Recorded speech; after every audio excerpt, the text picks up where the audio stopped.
Pakistan federal union of journalists जे अॻवाननि जे PTI जे जलसे दौरान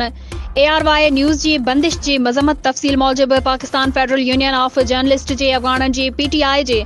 जलसे दौरान ARY न्यूज़ जे मुल्क जे मुख़्तलिफ़ शहरनि में नशरियात बंदि करण वारे अमल जी मज़म्मत कंदे हुकूमत खे ख़बरदार कयो वियो आहे त Pakistan federal union of journalist हुकूमत जे अहिड़नि हथकंडनि ते ख़ामोश न रहंदी। PFU जे मरकज़ी अॻवाननि वज़ीर आज़म खां अहिड़े क़दम ते फौरी तौर ते नोटिस वठी ज़िम्मेदारनि इदारनि ऐं केबल ऑपरेटर्स खां वज़ाहत तलब करण जो मुतालबो कयो आहे। Pakistan federal union of journalist जे मरकज़ी सदर शहज़ादा ज़ुल्फ़िकार, नायब सदर लाला असद पठान ऐं सेक्रेटरी जनरल नासिर ज़ैदी चयो आहे त Pakistan federal union of journalist पंहिंजे रिवायात जी पासदारी कंदे हुकूमत खे आज़ाद सहाफ़त ऐं इज़हार जी आज़ादी जहिड़ा बुनियादी हक़ सलब करण कोन ॾींदी। हुकूमती सतह जे